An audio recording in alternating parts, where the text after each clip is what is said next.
Hello my dear students, এখন আমি তোমাদের জন্য ভীষণ গুরুত্বপূর্ণ একটা ভিডিও নিয়ে চলে এসেছি। তোমরা নিশ্চয়ই দেখতেই পাচ্ছ যে তৃতীয় পর্যায়ক্রমিক মূল্যায়ন 2024 সালের কিন্তু প্রশ্নপত্র নিয়ে আমি কিন্তু চলে এসেছি। এটা একটা নমুনা প্রশ্নপত্র, খুব সম্ভবত এই ধরনের প্রশ্নপত্রই কিন্তু তোমাদের পরীক্ষায় কিন্তু এবারে আসতে চলেছে। তাই ভিডিওটা একটু স্কিপ না করে পুরোটা দেখো যদি তোমরা রেজাল্টটা খুব ভালো বা মনের মতন করতে চাও। আজকে আমি ক্লাস 2 এর সমস্যা সমাধানের সক্ষমতা এই বিষয়ের প্রশ্নপত্রটা তোমাদের সামনে নিয়ে এসেছি, যার পূর্ণমান কিন্তু 30, অর্থাৎ 30 নম্বরেই কিন্তু তোমাদের পরীক্ষাটা হবে। তাহলে চলো আজকের ভিডিওটা শুরু করা যাক। নিচের শব্দগুলি উপযুক্ত ঘরে বসাও। নিচে দেখো কতগুলো শব্দ রয়েছে, সেগুলো উপযুক্ত ঘরে ঠিকঠাক করে বসাতে হবে। এটা তোমাদের সহজ পাঠে রয়েছে এই কবিতাটা, সেখান থেকেই কিন্তু এটা নেওয়া হয়েছে। অঞ্জনা নদী তীরে চন্দনী গায়, নিশ্চয়ই তোমরা এই সহজ পাঠের এই কবিতাটা পড়েছ বা জানো তোমরা। অঞ্জনা নদী তীরে চন্দনী গায়, পোড়ো মন্দিরখানা গঞ্জের বাঁয়ে। পোড়ো মন্দিরখানা, ম দন্তের নয় দয় হর্ষই র, মন্দির খানা, খয়াকার দন্তের নয়াকার খানা, গঞ্জের বাঁয়ে। ড্যাশ ফাটল ধরা এক কোণে তারি, জীর্ণ ফাটল ধরা এক কোণে তারি, জীর্ণ বর্গীর জয় দীর্ঘই মধ্যনয় জীর্ণ। অন্ধ নিয়েছে বাসা কুঞ্জ বিহারী, অন্ধ অদন্তের নয়ে ধয়, অন্ধ নিয়েছে বাসা কুঞ্জ বিহারী।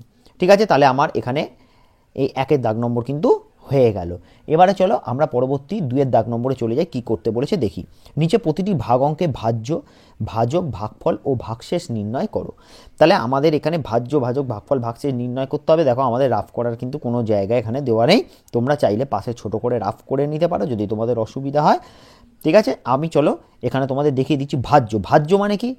যাকে ভাগ করা হচ্ছে সে হচ্ছে ভাজ্য। তাহলে এখানে 42, আমি সবগুলো একবারে লিখে দেখিয়ে দিচ্ছি। প্রথমটায় 42, তারপরেরটা দেখো 33, তারপরেরটায় 30, লাস্টেরটায় 55।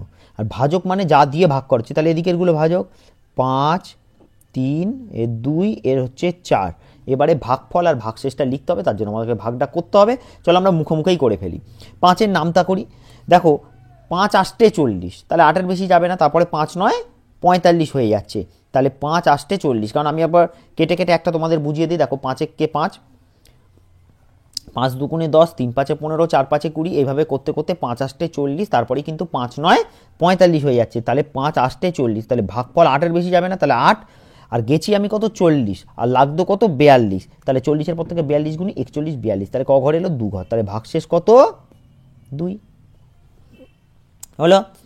ঠিক একইভাবে দেখো 33-কে আমি যদি 3 দিয়ে ভাগ করি, তাহলে দেখো যখন আমি 33-কে লিখবো, দেখো এগুলো আমি করে না হয় পাশে তোমাদের দেখিয়ে দিচ্ছি। দেখো এ দেখো 33-কে আমি 3 দিয়ে ভাগ করছি।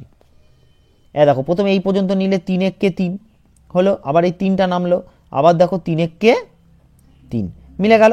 তাহলে উত্তর কত এলো 11, তাহলে ভাগফল কত 11, আর ভাগশেষ কত, ভাগশেষ কিছু থাকছে না মানে 0 হলো।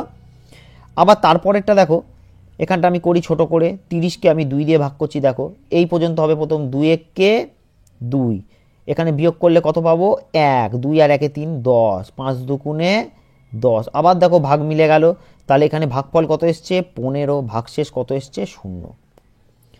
এর পরেরটা হচ্ছে দেখো 55-কে আমি 4 দিয়ে ভাগ করব। ঠিক আছে, আমি একটু উপরটাই করি, জায়গা নেই। 55-কে 4 দিয়ে ভাগ করব। দেখো এই পর্যন্ত প্রথমে নিলে 4 1 কে 4, বিয়োগ করলে কত আসবে বিয়োগফল, দেখো 4 আর 1 এ 5 হলো। এরপরে হচ্ছে এখানে 5 নামলো, দেখো 3 4 এ 12, তারপরে কিন্তু 4 4 এ 16 হয়ে যাচ্ছে, তাই না, বেশি হয়ে যাবে। তাহলে 3 4 এ 12, এবার বিয়োগ করলে এসে গেল 3। তাহলে আমরা কি পেলাম, ভাগফল কত পেলাম 13, আর ভাগশেষ কত পেলাম 3, কারণ আর করা যাবে না হলো। তাহলে এই ভাগ অঙ্কগুলো কিন্তু আমি তোমাদেরকে এখানে করে দেখিয়ে দিলাম।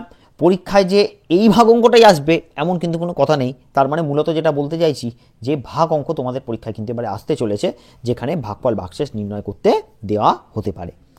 এরপরে দাগ নম্বর 3-এ আমরা চলে যাই। সমাধান করো। রমেশ গাছ থেকে 28টি ডাব পেরেছে, দুটো থলিতে সমান ভাগে ভাগ করে রাখবে। তাহলে রমেশ প্রতি থলিতে কটা করে ডাব রাখবে? তাহলে এটা কি অঙ্ক? এটা ভাগ অঙ্ক।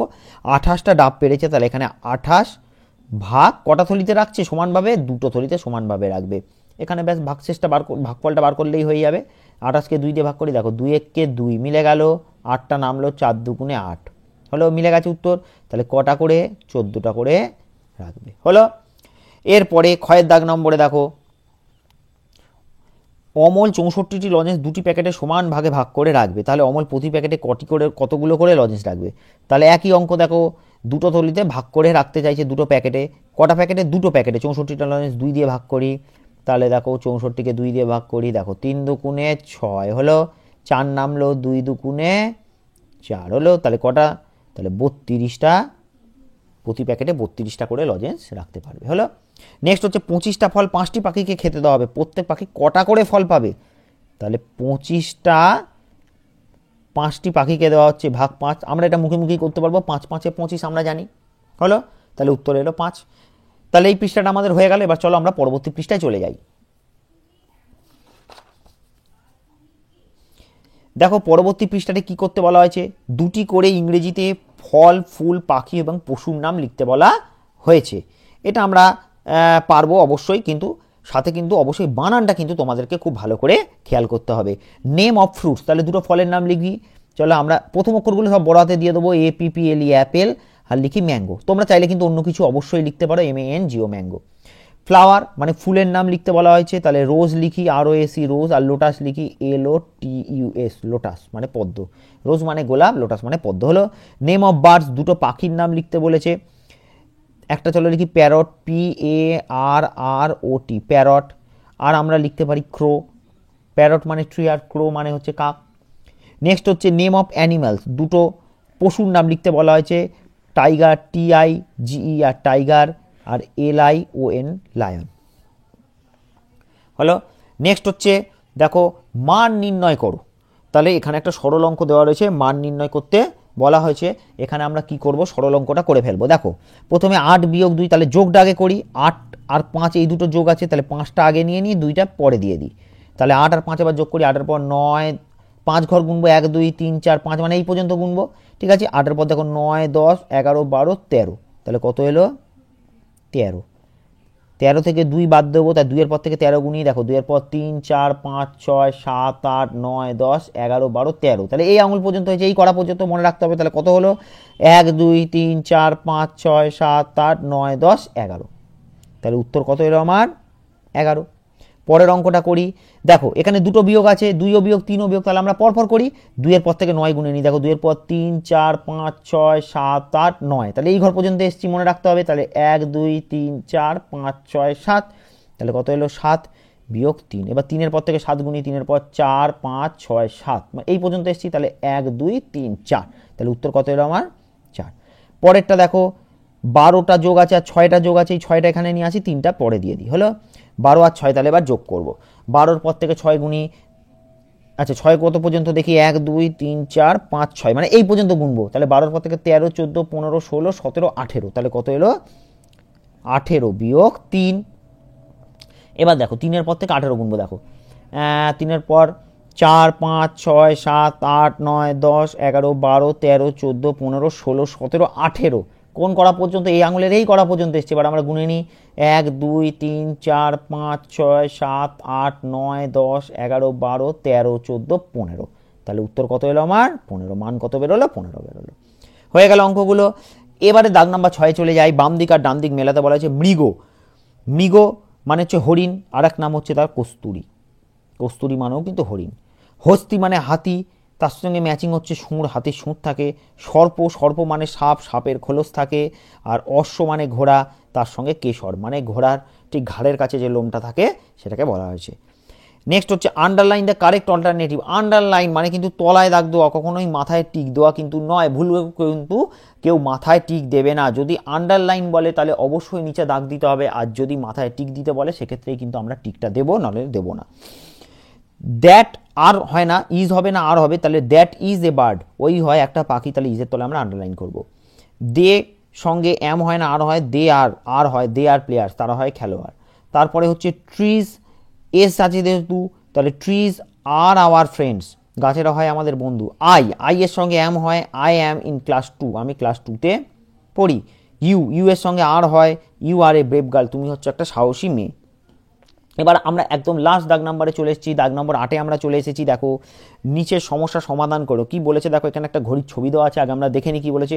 তুমি মহামায়া বিদ্যা মন্দির অ্যাডিশনাল প্রাথমিক বিদ্যালয়ে আসবার জন্য সকাল 10:40 বাড়ি থেকে বের হলে তখন ঘড়িতে কোন কাঁটা কোথায় থাকে তা পাশের ছবিতে কাঁটা বসিয়ে দেখাও।